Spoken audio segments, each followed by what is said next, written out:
दिल्ली में एक ऐसी समस्या दस्तक दे रही है जिससे कई राज्य बर्बाद हो सकते हैं। मोदी शाह ने बुलाई आपात बैठक, केजरीवाल की हिल गई दुनिया।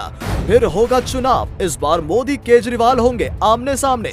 दुनिया की सबसे बड़ी पार्टी दुनिया की सबसे छोटी पार्टी से डर के भाग गई। हिम्मत है तो चुनाव लड़के दिखाओ बीजेपी वालों, मान जाएंगे तुम। अब केजरीवाल मोदी को आंख नहीं दिखा पाएंगे। जैसे ही चुनाव के बाद केजरीवाल ने बीजेपी ललकारा और सीधा पीएम मोदी का मजाक उड़ाया, वैसे ही बीजेपी ने केजरीवाल को चारों तरफ से घेर लिया। अब केजरीवाल की दिल्ली जीत वाली रोटी अमित शाह ने छीन ली है।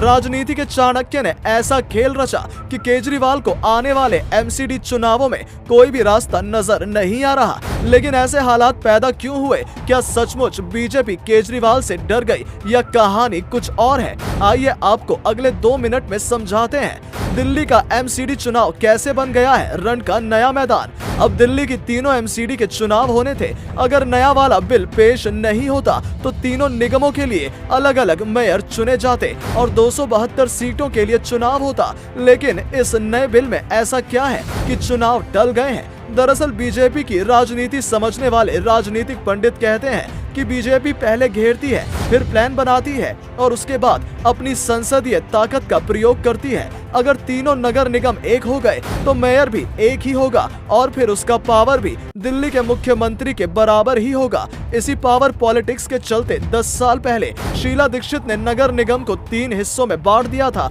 और अब यही पॉलिटिक्स बीजेपी करने वाली है।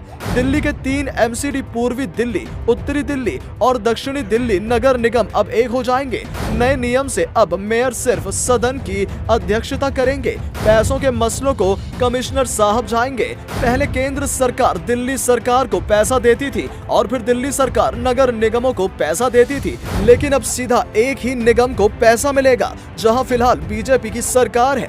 दिल्ली सरकार और एमसीडी का विवाद खत्म हो जाएगा। यानी मोदी सरकार ने डीबीटी यानी डायरेक्ट बेनिफिट ट्रांसफर का प्रयोग दिल्ली में कर दिया है। केजरीवाल के पास दिखाने के दांत अलग और खाने के दांत अलग होंगे। अब दिल्ली का कंट्रोल सारा मोदी सरकार के हाथों में होगा।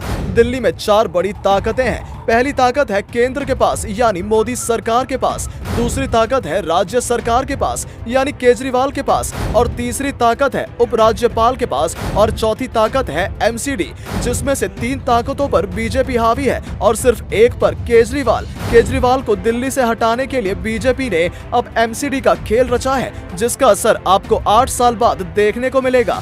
हाल फिलहाल में दिल्ली से केजरीवाल को हटाना वैसे भी संभव नहीं है। जैसे गुजरात मोदी और ओडिशा ने नवीन पटनायक, असम में हेमंत बिस्वा शर्मा और यूपी से योगी आदित्यनाथ। इसीलिए बीजेपी ने बजट का बहाना लेकर एक ऐसी कहानी रची और कहानी कुछ ऐसी है। अब दिल्ली नगर निगम के चुनाव कब होंगे इसकी तारीख तो अभी तय नहीं है। हालांकि यह पहली बार नहीं है जब केजरीवाल का पावर कम हुआ है, बल्कि इससे पहले भी उपराज्यपाल के साथ छिड़ी जंग में केजरीवाल बुरी तरह मात खा चुके हैं। पुलिस जमीन और पब्लिक ऑर्डर पर फैसला लेने का हक सुप्रीम कोर्ट जाने के बाद भी केजरीवाल को नहीं मिला था।